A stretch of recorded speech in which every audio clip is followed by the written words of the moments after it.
Most parents hope that their hard work will pay off, their children will grow up happy, and they will have a good, supportive relationship until the end. Sheila von Visa Mack, like the majority of parents, did everything she could to bring her daughter up well. She gave her daughter the best education, took her to museums and symphonies, and traveled the world with her. When things got bad, she didn't give up. Even after her daughter hit her, broke her bones, stole from her, she kept trying. The police were called to her house dozens of times in under a decade, and yet she still believed things would get better. In August 2014, she took her daughter to Bali, a luxury resort, first-class flights, one last attempt to repair what was broken between them. A week later, her body was found stuffed in a suitcase in a trunk of a taxi. This is the Bali suitcase murder.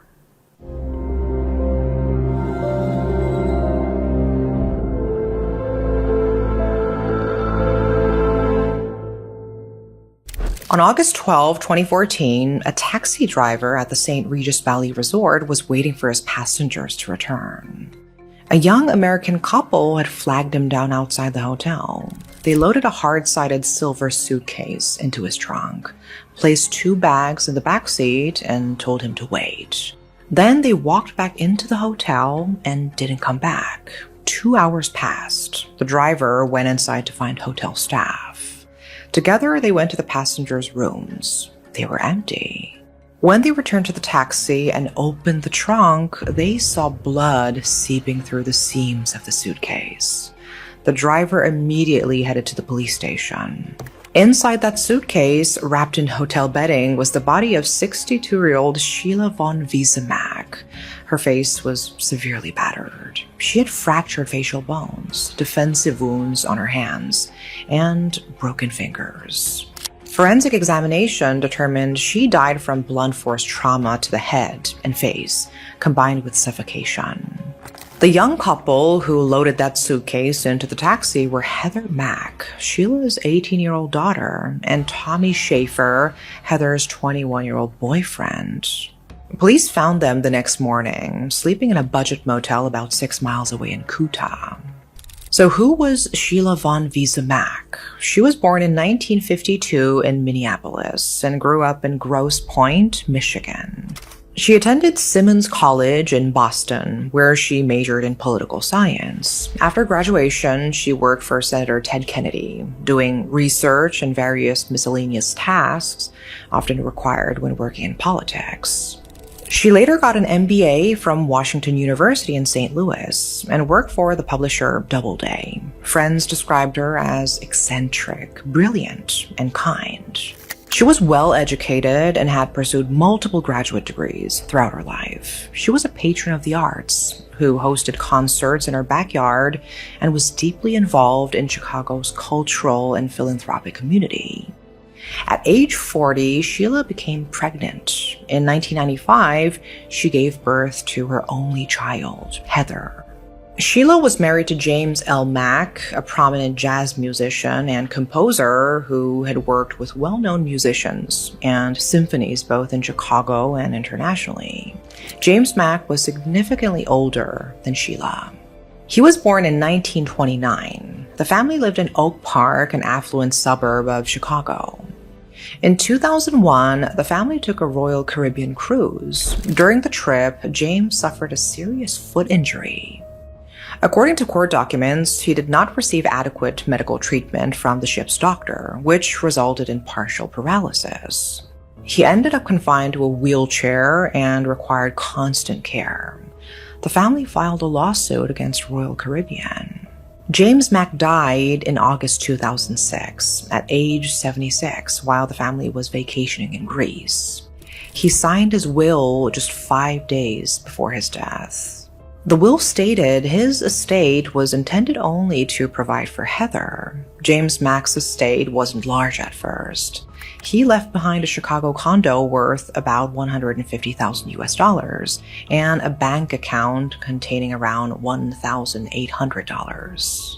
The real money came later. In February 2011, a Cook County judge approved a $1.5 million settlement in the decade-old lawsuit against Royal Caribbean. Sheila received around $340,000 immediately after legal fees. Another $500,000 went to James Mack's estate. In June 2011, a judge authorized Sheila to pay herself the remaining $500,000 as the estate's sole beneficiary, and this money became important. Sheila was the executor of the estate, not the intended beneficiary, but a judge had allowed her to award herself money, and she was in charge of a lot of it. By the time of her death, Sheila controlled a trust fund worth approximately $1.56 million. And under the terms of the trust, Heather would receive small annual payments until age 30, and then the remaining balance. This should have been simple, but Sheila's relationship with Heather wasn't simple at all. Mark Bacharach, a close friend of 25 years, later told reporters that multiple friends told Sheila to kick Heather out. She was hanging out with a bad crowd. But Sheila always took her back. She could be as charming and self-effacingly sweet one minute, and then a vicious little monster the next, Bacharach said about Heather. The relationship between Sheila and Heather was not normal. It was violent, and it had been violent for years. Between January 2004 and June 2013, police were called to the Mack residence 86 times. 86 times in 9 years. The calls involved allegations of physical abuse, theft, and missing persons reports, with both mother and daughter calling police on each other. And the violence only escalated as Heather got older. In January 2010, Heather punched her mother's already broken ankle and was accused of stealing $1,000. In February 2011, Heather broke her mother's arm, and then she removed the phone cord to prevent Sheila from calling 911. In July 2011, Heather threatened her mother again. In November 2012, Heather bit her mother, leaving a bruise. Despite being the victim, Sheila refused to let police photograph the injury. But where did this violence come from? Well, there were allegations that James Mack had been verbally and physically abusive to Sheila before his death, sometimes in front of Heather. According to people who knew the family, Heather would tell her mother, "Well, Dad does it to you, so I can too." Oak Park Police Sergeant Rasul Freelane, who dealt with the family firsthand, has since spoken about how the case highlighted a gap in the system. Child-to-parent abuse is a form of domestic violence that often goes unrecognized. And despite there being 86 police calls to the residence, the violence only escalated. Heather attended Oak Park and River Forest High School, but withdrew during her junior year in 2013. She was described as a talented dancer with a rebellious streak. While at Oak Park High, Heather began dating Tommy Schaefer, an unemployed rapper who went by the stage name Mr. X, or Tommy X. Tommy had dropped out of Columbia College to focus on his music. The professor who taught him there said he saw promise in Tommy, but that Tommy didn't have a stable home life. He was couch surfing between friends' houses. Tommy also had a criminal history. There was an outstanding warrant for his arrest from February 2013, which was issued after he failed to appear in court on a marijuana possession charge in Indiana. Sheila, predictably, did not approve of the relationship. She sold the family home in Oak Park for $650,000 and moved herself and Heather to a high-rise condo in Chicago's Gold Coast neighborhood. But this move didn't change anything.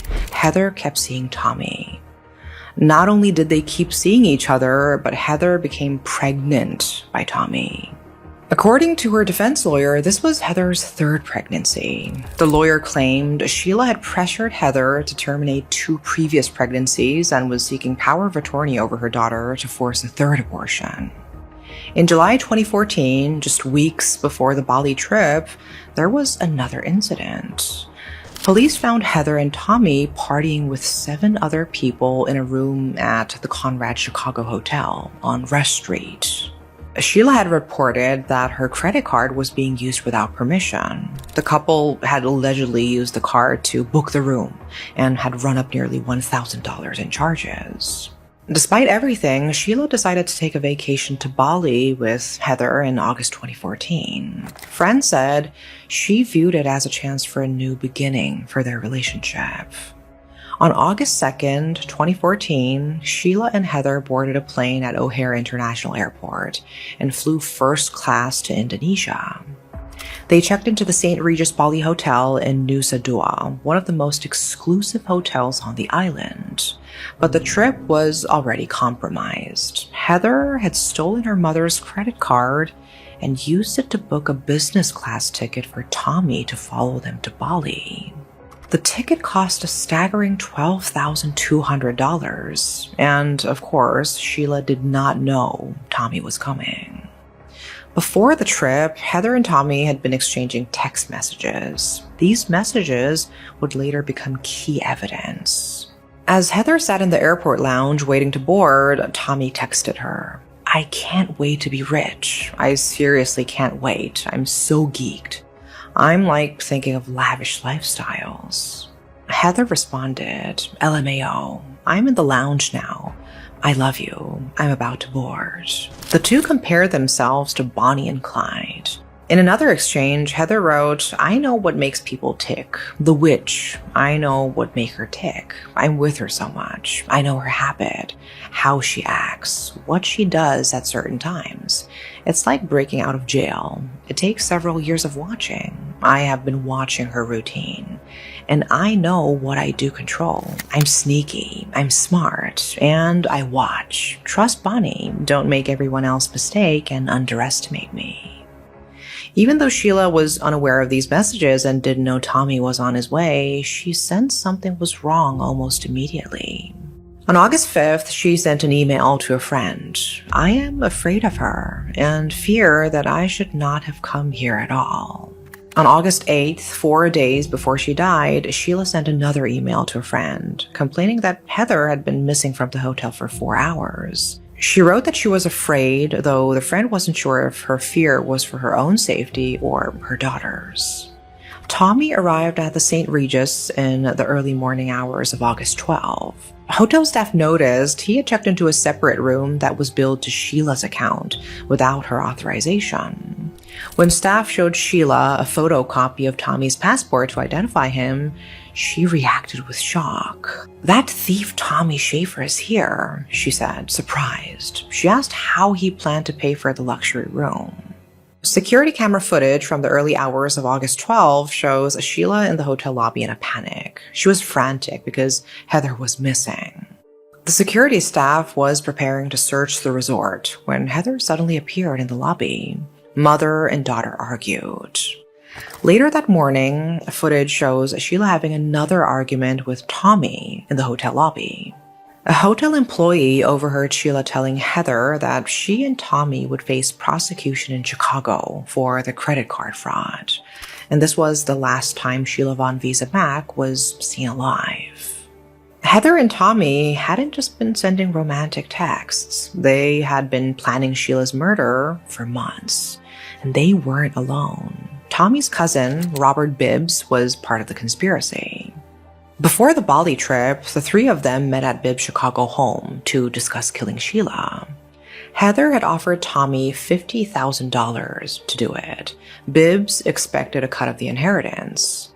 On the day of the murder, Tommy and Bibbs exchanged texts. When Tommy told Heather had already tried and failed to kill her mother, Bibbs offered suggestions such as drowning and suffocation.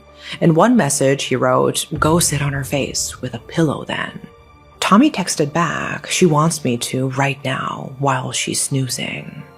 Bibbs told him to do it, but to be careful and avoid cameras. Meanwhile, Heather and Tommy were also texting each other about methods: suffocation, making it look like a self-inflicted death on the beach. That morning, Heather asked Tommy to come to the room she was sharing with her mother. She told him to bring everything. Tommy brought a heavy metal fruit bowl from his hotel room. He hid it under his shirt. Later, when asked why, he said it was a precaution. According to Tommy's later testimony, he went to the room shared by Sheila and Heather to discuss Heather's pregnancy. He claimed the conversation became heated when Sheila demanded that Heather get an abortion, threatening to harm the unborn baby if she didn't. Tommy claimed that Sheila then grabbed him by the throat and choked him for about 30 seconds. He said he couldn't breathe, blood was rushing to his head, and his eyes became watery. He said he reached for the fruit bowl before she could. "I was angry. I took the fruit bowl and hit her," Tommy testified in tears. He said he did not remember how many times he struck her. This self-defense claim was later contradicted by extensive evidence of premeditation, including the months of text messages planning the murder. What is certain is that Tommy beat Sheila to death with the metal handle of the fruit bowl. The beating was brutal. The Indonesian court handling the case would later describe Tommy's actions as sadistic. Heather was present during the murder. According to evidence presented at her U.S. federal trial, Heather held her hand over her mother's mouth while Tommy beat her. The forensic evidence showing the defensive wounds on her hands and broken fingers showed that Sheila fought desperately for her life. After Sheila stopped breathing, Tommy said he tried to give her artificial respiration. He said he was trembling and scared. He claimed he even tried to call 911 on his mobile phone before realizing he was not in the United States. Heather allegedly ran to the bathroom in panic, staying there for about 3 minutes before returning and tried to revive her mother. But Sheila was already dead. The couple then had to figure out what to do with the body. They wrapped Sheila's body in hotel bedding. They got a suitcase from the room, but it was too small. Sheila's body wouldn't fit. Heather sat on the suitcase to help compress her mother's body while Tommy forced it closed. Security footage shows them pulling it through the polished lobby of the St. Regis past other guests and out of the front entrance. They loaded it into the taxi. Their plan was to leave the body and flee. But when the taxi driver refused to accept their fare without them in the car, they panicked and fled to the budget motel in Kuta. Police arrested them there the next morning. When police first questioned Heather and Tommy, they told a story about armed robbers. They claimed that masked assailants had invaded their hotel room, taken them captive, and killed Sheila. They said they managed to escape, but this story fell apart immediately. There was no evidence of any break-in. Hotel surveillance showed no intruders. It showed only Heather and Tommy calmly dragging the suitcase through the lobby. On August 15th, both were formally designated as prisoners under Indonesian law. On August 20th, a urine test confirmed that Heather was pregnant. Initial speculation was that she might be faking the pregnancy to get sent home, but the pregnancy was real. On September 19th, Tommy admitted to killing Sheila. Heather admitted to helping stuff the body into the suitcase. The forensic evidence from the hotel room was extensive. Blood spatter, fingerprints, and signs of a violent struggle were documented throughout the suite. The murder weapon, the metal fruit bowl with its heavy handle, was recovered, but the most damaging evidence was digital. Police analyzed the phones belonging to Heather and Tommy, and they found months of text messages detailing the murder plot. They found the messages sent back and forth on the day of the killing, discussing methods and timing. They found the communications with Robert Bibbs. Investigators also discovered that Heather had used her mother's credit card to book Tommy's flight. She had helped her mother's killer travel to the crime scene. And the motive was clear, the $1.56 million trust fund. In January 2015, Indonesian prosecutors charged Heather and Tommy with premeditated murder. Both faced a potential sentence of death by firing squad. Tommy claimed self-defense, saying Sheila attacked him first. Heather's lawyers acknowledged she was present, but argued that she hadn't participated in the killing and had suffered years of abuse from her mother. On April 21st, 2015, both were found guilty. Tommy was sentenced to 18 years in prison. The judge called his actions sadistic, but said his polite behavior in court earned him a lighter sentence. Heather was sentenced to 10 years. The judges showed leniency because she had given birth to a daughter, Stella, in prison just weeks before the verdict. The death sentence was on the table. Neither received it. Friends of Sheila were disappointed, but this wasn't the end. The FBI was building a case back home. In September 2015, Robert Bibbs was arrested in Chicago for a conspiracy to commit the foreign murder of a U.S. national. The FBI had found his text messages on Heather's and Tommy's phones. In one text to his girlfriend before the murder, Bibbs had written, "Babe, we're gonna be rich. Heed those words." At sentencing, Bibbs apologized, claiming he was drinking heavily and never expected them to actually go through with it. The judge wasn't persuaded. It's haunting that someone who had every opportunity to step in and prevent a violent murder, in fact, did nothing of the kind, she said. Bibbs got 9 years. Heather gave birth to her daughter Stella on March 17, 2015, while awaiting her verdict. Under Indonesian law, the baby could stay with her in Karabokan prison until age 2. When Stella turned 2 in March 2017, a custody battle erupted. Tommy's mother, Kia Walker, filed for guardianship in Illinois. Heather opposed it. She wanted Stella to stay in Bali so she could still see her. A Cook County judge denied Walker's petition, ruling she couldn't grant guardianship without both parents' consent. Instead, Stella went to Oshar Suartama, an Australian woman married to a Balinese man who had befriended Heather during the trial, and served as her interpreter. Heather broke down in tears when it came time to hand over her daughter, but she believed it was the right choice. Heather earned a 34-month reduction of her sentence for good behavior. On October 29, 2021, after just 7 years, she was released. She wanted to stay in Indonesia for Stella, saying it was safer than Chicago. But immigration said no. Her visa had expired. Both she and Stella, American citizens under Indonesian law, were deported immediately.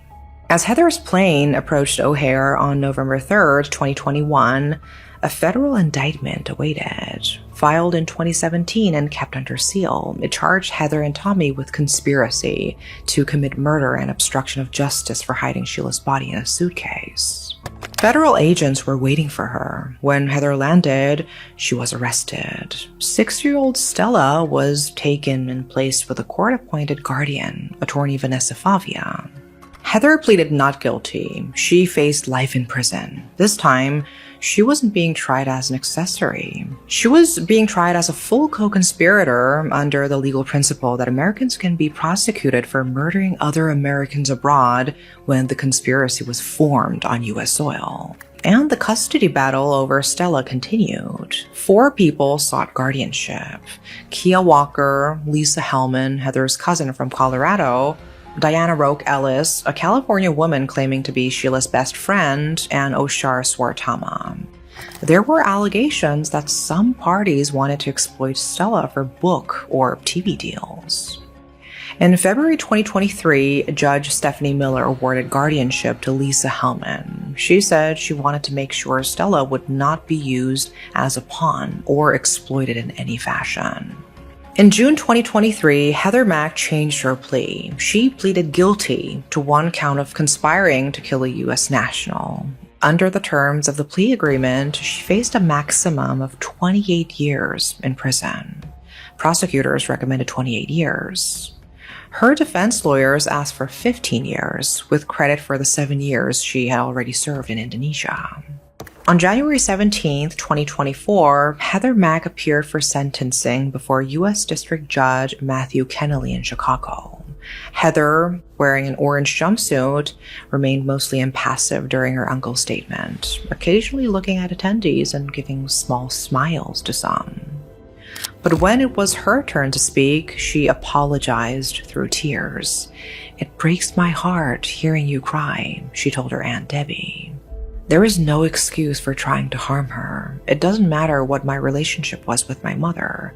I miss and love my mother." Heather Mack was sentenced to 26 years in federal prison, and she was also ordered to pay $262,708 in restitution and a $50,000 fine. Her attorney said that with credit for the 2 years she spent in custody in Chicago awaiting trial and good behavior credits available for federal prisoners, she could end up serving roughly 20 years total. Tommy Schaefer remains in prison in Indonesia, still serving his 18-year sentence. He has also been charged in the U.S. indictment, and those charges remain pending against him. The trust fund that Heather killed for, the $1.56 million, was eventually settled in 2018. The beneficiary is Stella. Stella, now 10 years old, is still being raised by Lisa Hellman in Colorado. As for Sheila Von Visa-Mack, she spent her whole life trying to be a good mother. She had Heather at 40 after years of wanting a child. She tried to broaden her daughter's horizons by taking her to museums, to the symphony, to the opera. She took her on vacations around the world, even when friends told her to stop, even when she was afraid, even after years of suffering beatings, theft, and broken bones. In her final hours, she was still trying, still hoping that this trip, this conversation, this moment might be the one that finally fixed things between them. Instead, her daughter held her mouth shut while she was being beaten to death. Some people spend their lives loving someone who will never love them back. Sheila never stopped believing her daughter could change. Maybe that's love, maybe that's denial, maybe there's no difference when you're a parent. Whatever the truth, Sheila put her trust in the wrong place and paid an unbelievable price. The only consolation is that all parties involved face justice and are serving their time. That is all for today. Thanks for watching.